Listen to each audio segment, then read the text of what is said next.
আল্লাহর কসম করে বললে ভুল হবে না, এই দুনিয়ার মুসিবত, দুনিয়ার বিপদ, এটা কোনো মুসিবত নয়, এটা কোনো বিপদও নয়।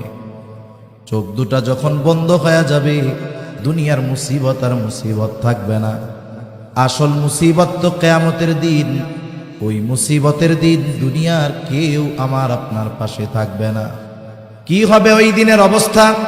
আল্লাহ তাআলা কোরআনুল কারীমের মধ্যে একটা চিত্র তুলে ধরে বলেন, ইয়াউমা ইয়াফিরুল মারউ মিন আখিহি ওয়া উম্মিহি ওয়া আবিহি ওয়া সাহিবাতিহি ওয়া বানিহি লিকুল্লি ইমরিইন মিনহুম ইয়াউমাইযিন শা'নুন ইউগনি। আল্লাহ তাআলা বলেন, কিয়ামতের দিন ভাই ভাইয়ের থেকে পলায়ন করবে। ওয়া উম্মিহি ওয়া আবিহি, পিতামাতার থেকে পলায়ন করবে। ওয়া সাহিবাতিহি ওয়া বানিহি, স্ত্রী সন্তানদের থেকে পলায়ন করবে। অথচ এই দুনিয়ায় একটা মানুষ মা বাবার চেহারা দেখলে অন্তর শীতল হয়ে যায়, সন্তানের বাবা ডাক শুনলে হৃদয়টা শীতল হয়ে যায়, স্ত্রী সন্তানের চেহারা দেখলে চক্ষু দুইটা শীতলতা লাভ করে। কিন্তু কিয়ামতের দিন কেউ কারো সাথে দেখা হোক এটা কামনা করবে না। প্রত্যেকটা মানুষ নিজের চিন্তায় বিভোর থাকবে, সকলেই চিন্তিত থাকবে। আমার আপনার নবীজিও সেই দিন চিন্তিত থাকবে। সবাই চিন্তিত থাকবে নিজের জন্য, আর নবীজি চিন্তিত থাকবেন তার উম্মতের নাজাতের জন্য। সেই দিন মানুষেরা এমনটাও আল্লাহ তাআলার কাছে বলবে, আল্লাহ, সারা দুনিয়ার সব মানুষকে জাহান্নামে দিয়ে হলেও আপনি আমাকে মাফ করে দেন।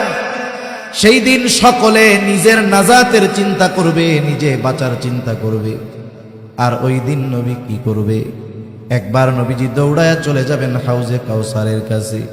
না জানি তার কোনো উম্মত পানি পানে মাহরুম হয়ে যায়। আবার দৌড়ায়া চলে যাবেন পুলসিরাতের কাছে। না জানি কোনো উম্মত পুল পাড়ি দিতে ব্যর্থ হয়ে যায়।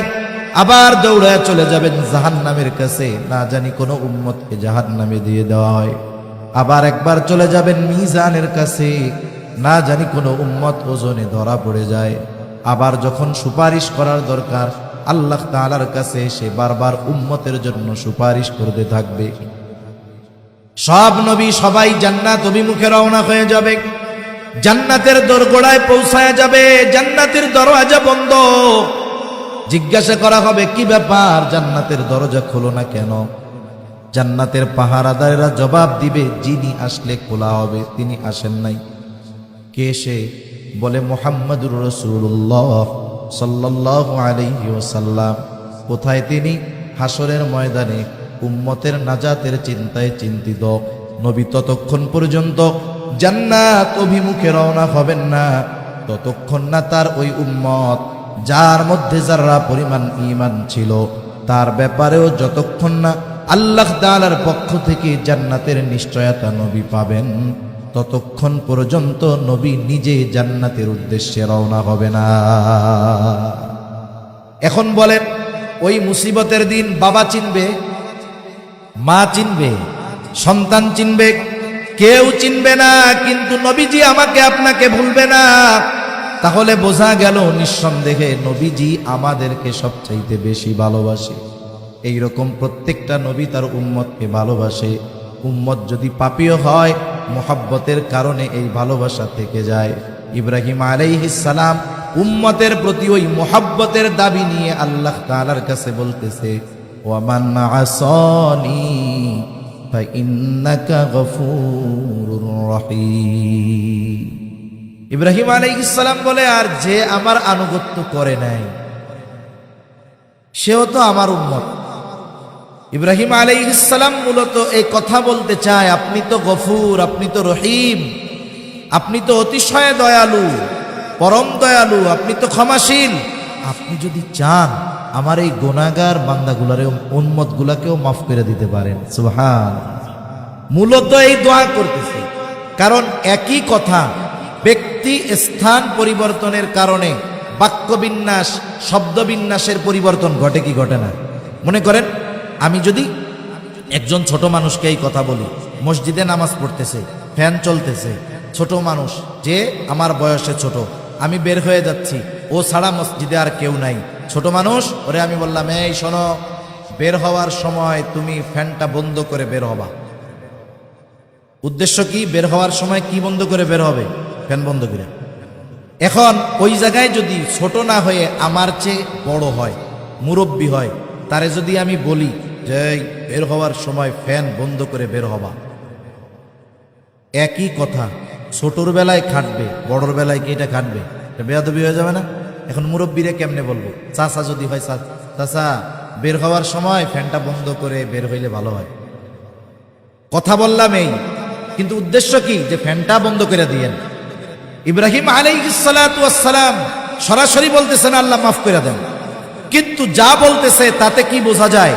যে আল্লাহ আপনি তো গফুর, আপনি তো রহিম, যারা আমার আনুগত্য করে নাই তারা তো আমারও উম্মত, আমারই উম্মত, আল্লাহ আপনি মাফ করে দিয়েন। সুবহানাল্লাহ।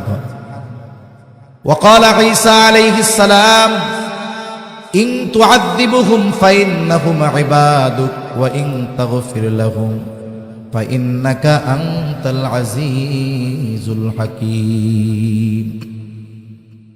ঈসা আলাইহিস সালাম আল্লাহ তাআলার কাছে উম্মতের জন্য দোয়া করছে।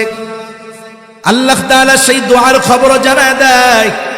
ঈসা আলাইহিস সালাম বলে, ইন তুআযিবুহুম ফাইন্নাহুম ইবাদুক, আপনি যদি তাদেরকে শাস্তি দেন তারা তো আপনারই বান্দা, ওয়া ইন তাগফির লাহুম ফাইন্নাকা আনতাল আজিজুল হাকীম, আর যদি আপনি তাদেরকে ক্ষমা কইরা দেন আপনি তো আজিজ, মহাপরাক্রমশালী, হাকিম, মহাপ্রজ্ঞাময়।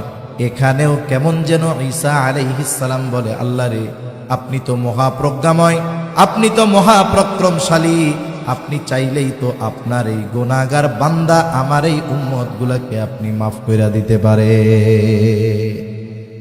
দুই নবী তার গুনাহগার উম্মতের ব্যাপারে দোয়া করছে কার কাছে? আল্লাহ তাআলার কাছে দোয়া করছে। ছোট বাচ্চারা দেখবেন, ওরে নিয়ে আপনি যাইতেছেন, হাঁটতেছেন রাস্তায়, কিছুই বলতেছে না, হঠাৎ করে দেখবে যে ওর মতো ছোট একটা পোলা ললিপপ খাইতেছে। ছোট বাচ্চা তো, যখন আর একজনকে খাইতে দেখতে পারে কি করবে? আব্বা, ও আব্বা, আব্বা রে কি আমার একটা ললিপপ কিনে দেন। এখন ওর কিন্তু একটু আগে মনে ছিল না, মনে পড়ছে কেন? আর একজন রে খাইতে দেখছে এই জন্য। নবীজি উম্মতের চিন্তা সব সময় করেন, কিন্তু যখন এই দুই নবীর দোয়া তিলাওয়াত করছেন তখন গুনাহগার উম্মতের প্রতি নবীজির অন্তরে মহব্বতের ঢেউ উঠে গেছে। সুবহান। এবার